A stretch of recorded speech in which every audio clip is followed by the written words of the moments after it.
말씀으로 돌아가 보면 지난주에는 어디에 관해서 말씀 전했습니까?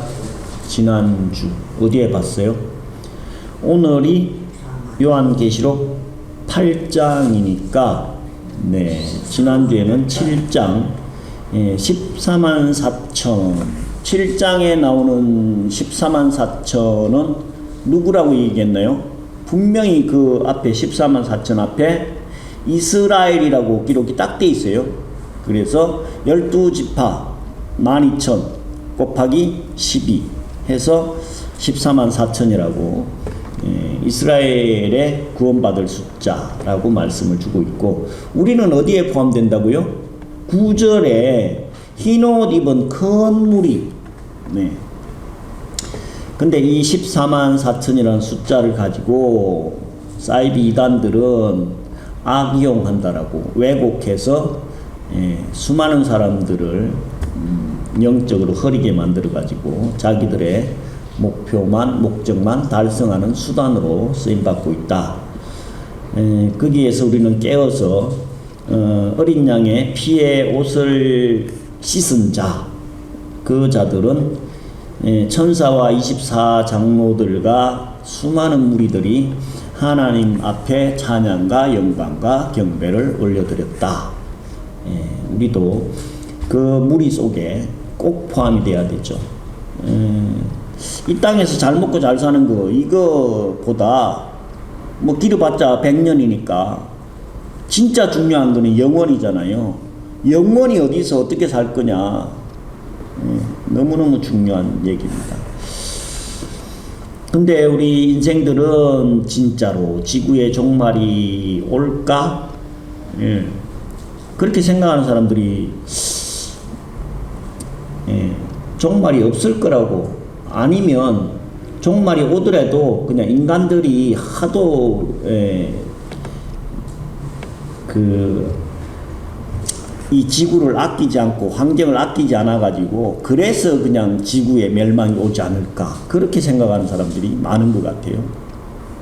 근데 분명하게 계시록 말씀을 통해서는 예수님께서 성천하실 때 같이 다시 오실 거라고 분명히 말씀을 하셨고, 시범 케이스로 뭘 보여주셨어요?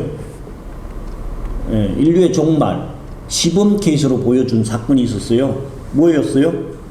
노아의 때. 그렇죠. 물로 심판을 완전히 하신 적이 있어요.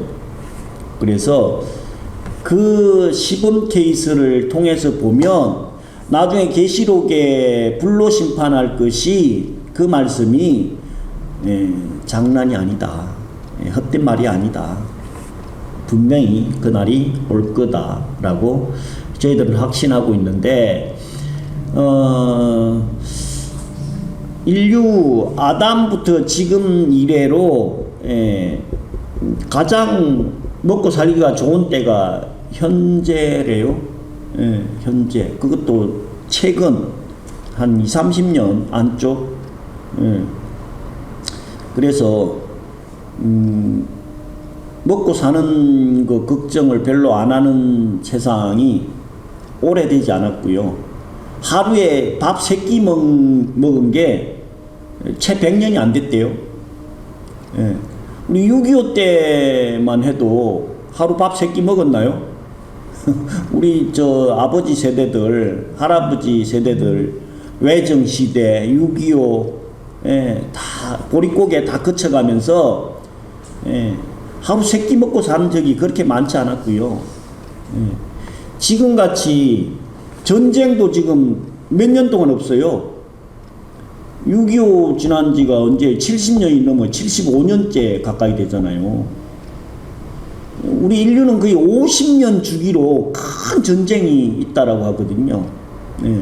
뭐 이 원인은 많이 있지만 우린 지금 70년 이상 전쟁을 경험하지 않고 살아가는 것 자체가 큰 축복이라는 거예요. 그래서 뭐 소소한 기상이변이나 전쟁들 뭐 그런 거는 인류 일에 계속 있어 왔었어요. 그러다 보니까 아유 진짜 뭐 지구에 종말이 오겠어.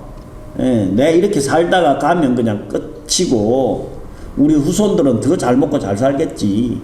이 생각하면서 사는 인생들이 너무 많은데 그건 사단 마귀한테 속고 있다라고 보시면 돼요.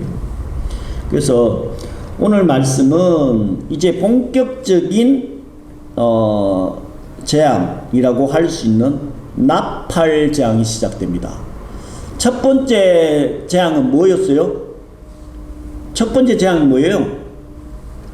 계시록에 세 가지 재앙이 나오는데 첫 번째 재앙은 인재앙, 두 번째 재앙은 나팔 재앙, 세 번째는 뭐라고요? 대접재앙, 금병이라고도 하는데 대접재앙. 이 세 재앙이 있는데 일단 계시록 6장에 보면 인재앙이 첫 번째부터 여섯 번째 재앙이 끝이 났어요. 그래서 7장에서는 이스라엘 민족들과 구원받는 흰옷 입은 큰 무리들이 나오고 오늘 8장에서는 몇 번째 인을 떼시는 거예요? 일곱 번째 인을 인재앙의 마지막 일곱 번째 인을 떼는 거예요. 그 일곱 번째 인을 떼니까 뭐가 나타났어요? 8장 1절에 보니까 일곱째 인을 떼실 때에 하늘이 반시간쯤 고요하더니 라고. 그러니까 일곱 번째 인재앙은 따로 재앙이 있는 것이 아니고 나팔 재앙이 시작되는 거. 그게 일곱 번째 인을 뗐을 때 나타나는 징조예요. 그 일곱 번째 인을 떼니까 반시간이면 얼마나 돼요? 30분이 30분 반시간. 이거를 뭐 또 반년이니 뭐 해석하는 게 분분한데 그냥 이것까지도 또 뭐 상징으로 풀고 하는 분들이 있는데 이건 그냥 말씀 그대로 반시간 정도 고요했다. 왜 고요했을까요? 일곱 번째 인을 뗐는데 왜 고요했을까? 원래 폭풍 불기 전에 폭풍 전야라 그러잖아요. 해 뜨기 전이 가장 깜깜하다 그러잖아요. 그러니까 이 인재앙이 끝나고 본격적인 재앙이라고도 할 수 있는 나팔 재앙이 시작이 되니까 하늘이 고요해. 30분 동안 그동안에는 여섯 번째 인 뗄 때까지는 얼마나 시끄러웠겠어요. 근데 이제 나팔 재앙이 딱 시작되려고 하니까 하늘이 고요했다. 30분 동안.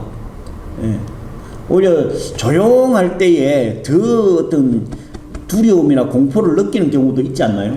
그런 개념이라고 보시면 돼요. 그래서 이 일곱째 인을 떼니까 고요했다. 2절에 보니까 내가 보면 하나님 앞에 일곱 천사가 있어 일곱 나팔을 받았더라. 이 일곱 천사가 한 개씩 나팔을 받은 거예요. 자, 그 상황에서 이제 인을 일곱 나팔을 불기 시작하는 거는 7절부터 나오거든요. 6절. 6절에 일곱 나팔을 가진 일곱 천사가 나팔 불기를 예비하다가 첫째 천사가 나팔을 부는 것은 7절부터 시작이죠. 나팔 받은 건 2절인데 갑자기 3절에서부터 5절까지 금향로가 나옵니다. 조금 생뚱맞은 부분도 있어요. 왜 이 그 금향로 이야기가 나오느냐 하면 3절에 보면 또 다른 천사가 와서 제단 곁에 서서 금향로를 가지고 많은 향을 받았으니 이는 모든 성도의 기도들과 합하여 보좌 앞 금제단 앞에 드리고자 함이라. 향연이 성도의 기도와 함께 천사의 손으로부터 하나님 앞으로 올라가는지라. 천사가 향료를 가지고 단위에 불을 담아다가 땅에 쏟으니 내 성과 음성과 번개와 지진이 나더라.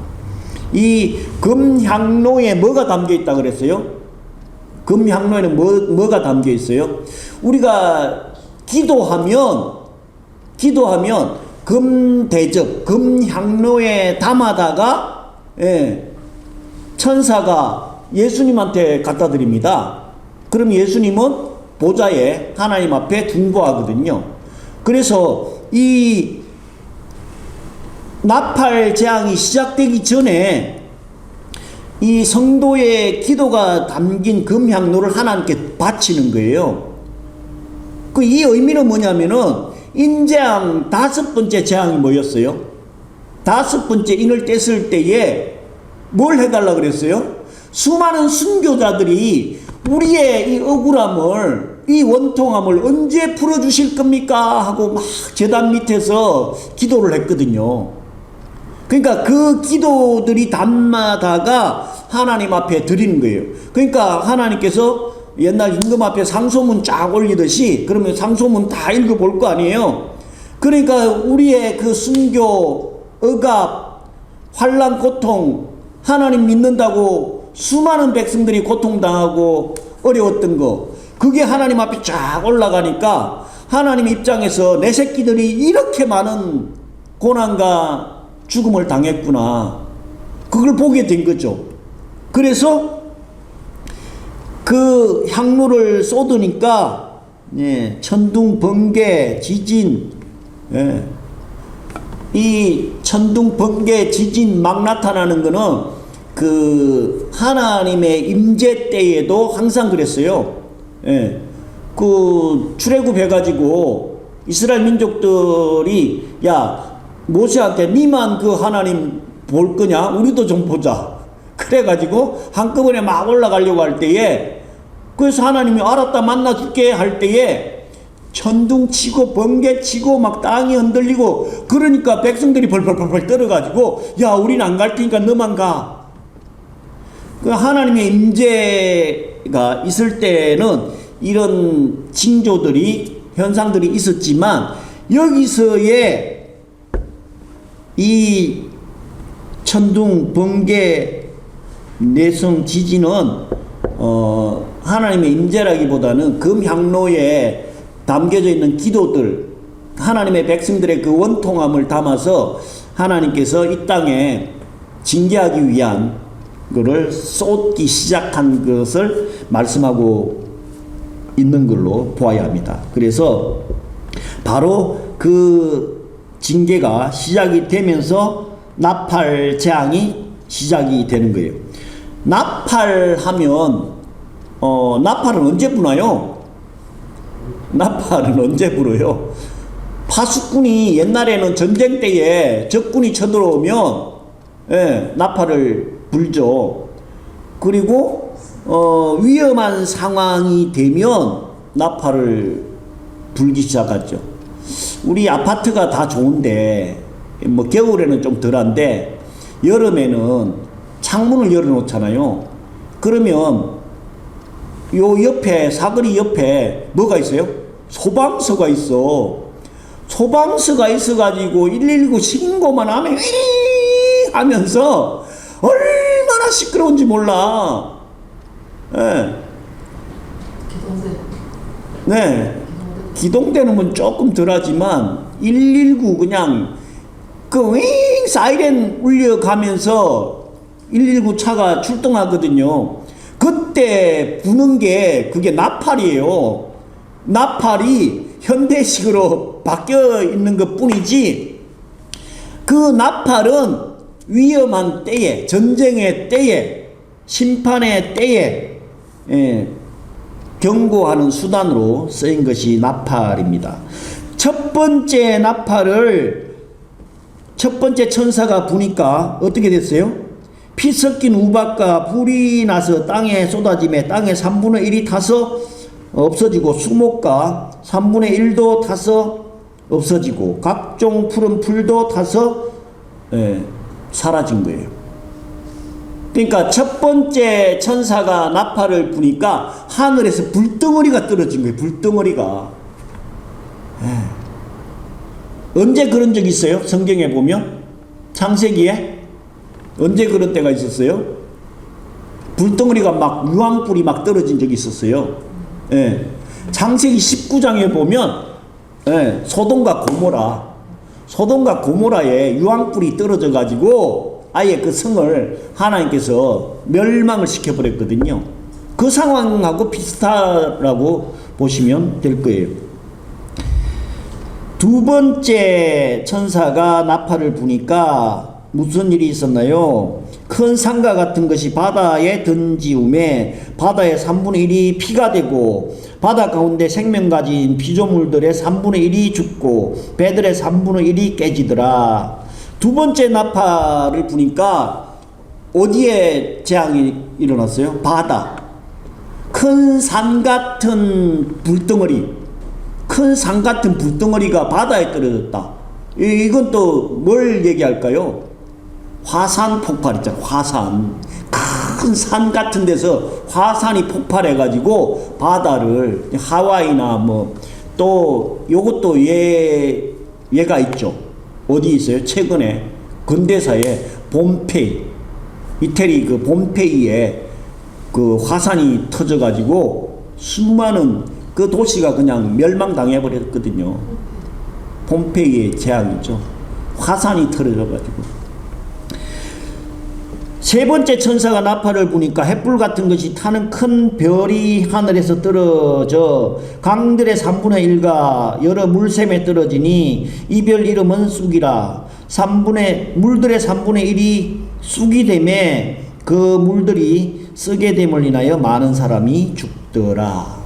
세 번째는 어디에 재앙이 있다고요? 강에 하늘에 큰 별과 같은 불이 떨어져 가지고 강이 그냥 다 망가지는 거예요.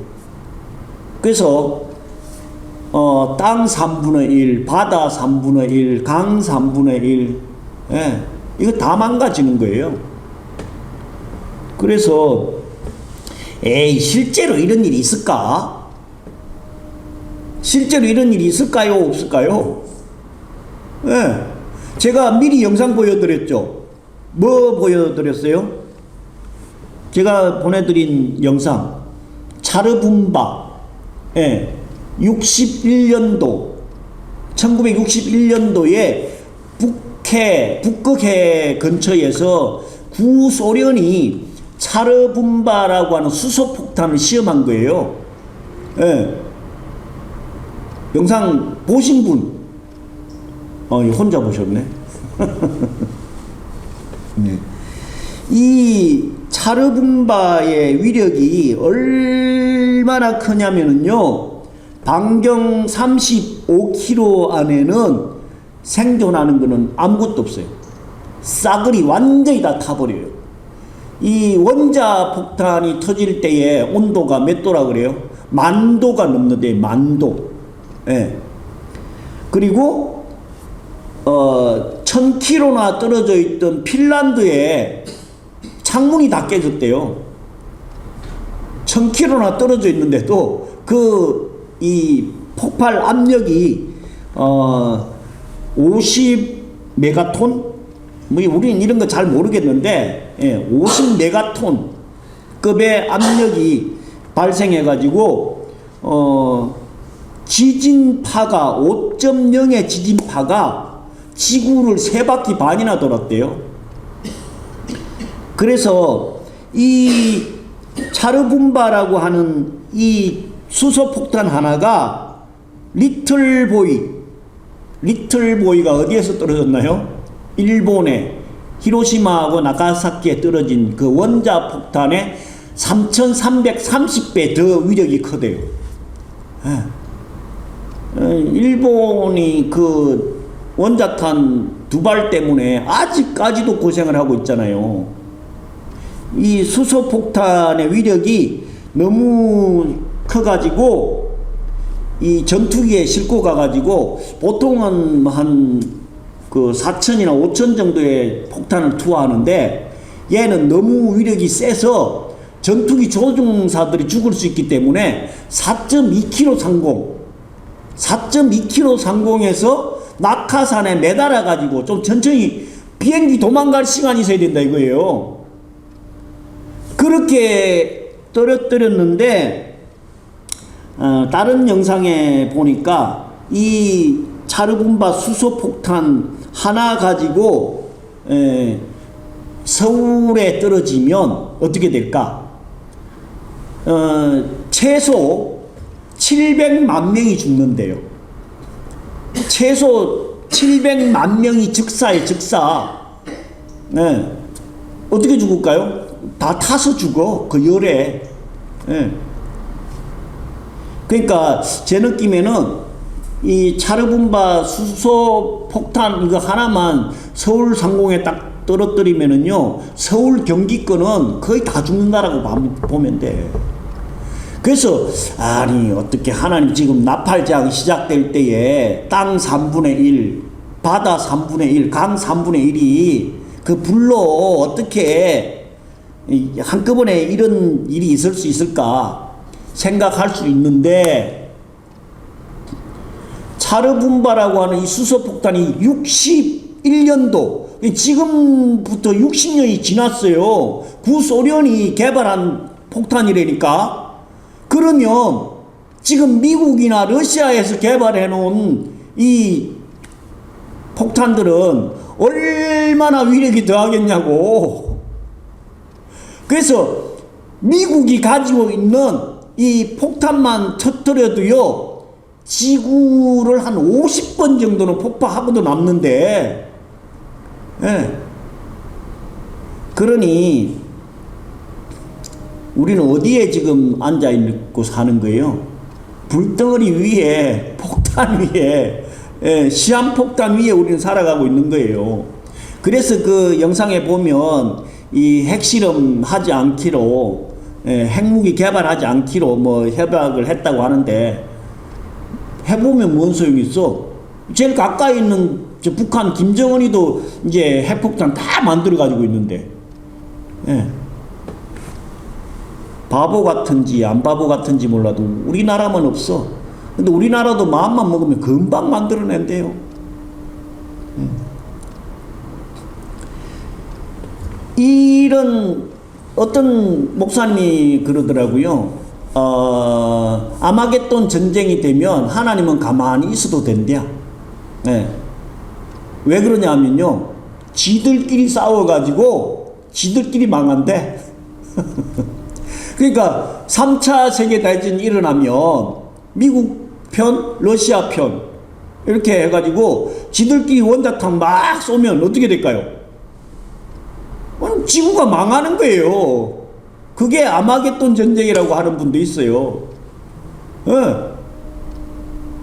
인간들이 갖고 있는 이 원자탄만 가지고도 지구가 사라지고도 수십 번 사라지고도 남는 그런 위력을 갖고 있기 때문에,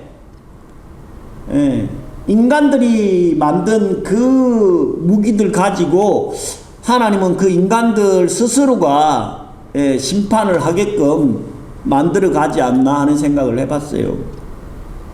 그래서 이 나팔장은 본격적인 재앙이거든요. 마지막 종말의 때에 대환란, 7년 대환란이 있는데 7년 대환란에 전 3년 반, 후 3년 반으로 나누잖아요. 그래서 이 환란이 한 때와 두 때와 반 때라고 이야기하거든요. 다니엘서에 보면. 그래서 한 때는 뭐며 두 때는 뭐며 반 때는 뭘까? 저 혼자 생각을 해봤어요. 아무도 얘기하는 사람은 없는데, 한 때는 마지막 3년 반 동안에 인재앙이 한 때, 그 1년이에요. 한 때. 두 때는 뭐냐? 나팔재앙이에요. 나팔재앙. 반 때는 뭘까요? 대접재앙. 마지막 그 대접재앙은 아주 신속하게 이루어지거든요.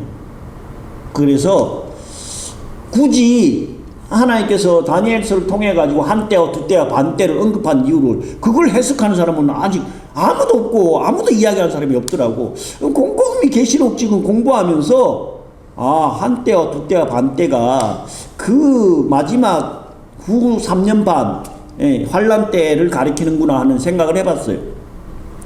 그래서 이 나팔 재앙은 이제 다음 주에 9장에 뒤에 그 5번째, 6번째, 7번째 13절에 독수리가 날아가면서 이야기하잖아요. 화가 있다. 예. 왜 화가 있다고 독수리가 날아가면서 이야기를 했을까요? 지금 이 네 번째까지 재앙은 별거 아닐 수 있다. 마지막 5번째, 6번째, 7번째는 완전히 우리 인류를 하나님께서 끝장내는 심판이라고 보면 될 거예요. 네 번째 나팔을 불었을 때 일어나는 현상은 뭐예요?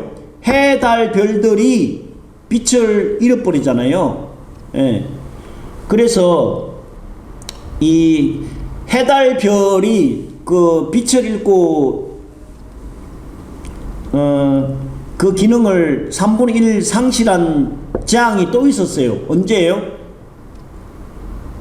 인재앙 때. 인재앙 몇 번째? 6번째. 비슷한 상황이 펼쳐집니다. 인재앙 6번째하고 지금 나팔재앙 4번째에 해달별이 3분의 1이 상하게 되는 재앙이 시작되는 거예요. 그러니까 해달별이 3분의 1이 기능을 상실한다고 하면 어떻게 될까요? 우리 인류는 살아갈 수가 없어요. 예. 빛이 없는데 희미한데 저기 북극에 노르웨이나 북극 쪽에 가면 1년의 절반 정도는 낮이고 절반 정도는 밤인데 그 사람들 사는 게 참 쉽지 않아요. 근데 지금 3분의 1 해달별 3분의 1이 사라진다라고 생각을 해보세요.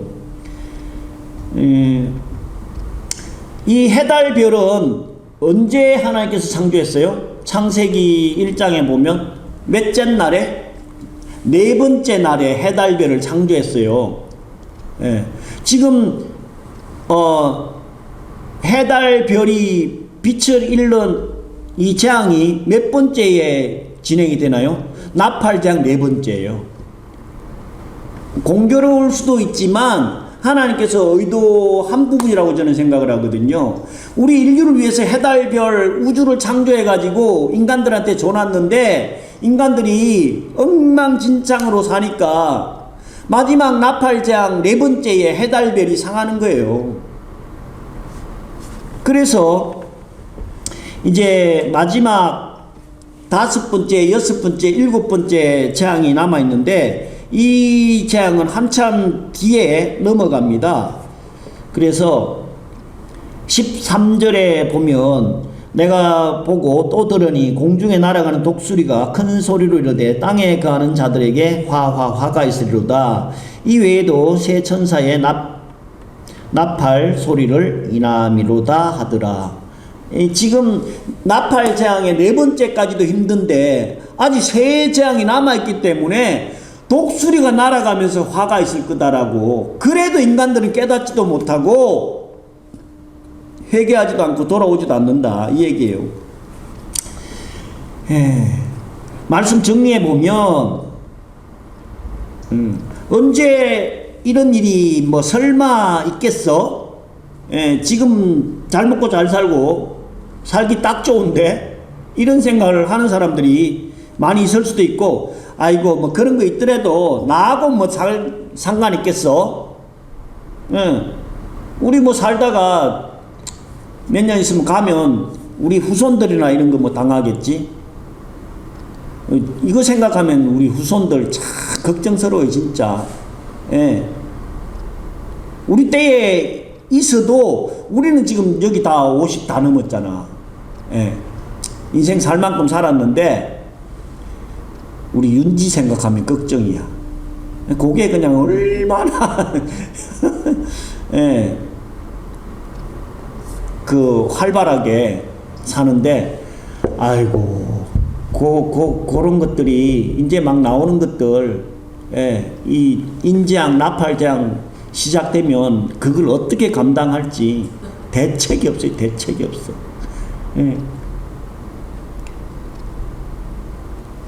그래서 예수님께서는 뭐라고 말씀하냐면요, 마태복음 24장 42절에 보면 그러므로 깨어있으라 어느 날에 주가 임할는지 너희가 알지 못함이라. 그러므로 너희도 예비하고 있으라. 준비하고 있으라. 깨어 있으라. 뭘 준비해야 될까요? 믿음의 등불 준비해야 된다니까.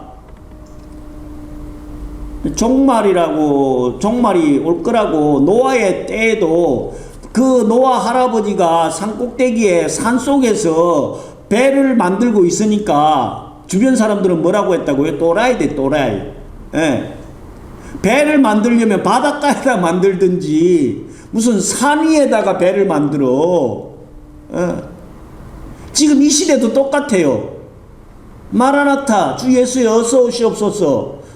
휴거가 있을 거고 종말이 있을 거다라고 이야기하면 아이고 이단이네, 이단. 사이비요. 우리 전도지 지금 여기 보세요. 휴거와 예수님의 재림을 준비하자. 이거 딱 뿌리니까 저번에 강남에서 내가 앞에 있는데도 뿌리는 사람이 그 이단이에요. 이단. 사이비예요. 그런데 가면 안 돼요. 내 앞에서 그러더라니까. 그래갖고 전도지 두 사람이 이 양반이 목사인데요. 그러니까 도망가더라니까. 뒤에 나오지만 아무리 심판 재앙이 시작이 돼도 끝까지 회개하지도 않고 돌아오지도 않아요. 우리 인간들이. 왜 그래요? 예, 마음이 너무 강팍해져 가지고 돌이키지를 않습니다. 이제 모르면 그냥 막 살아갈 수 있지만 알고선 그럴 수 없죠. 우리는 주님 다시 오심을 진심으로 믿음의 등불 잘 준비해서 기쁨으로 맞이하는 저와 여러분 되시기를 예수 그리스도 이름으로 간절히 축원드립니다. 기도하겠습니다. 주님 감사합니다.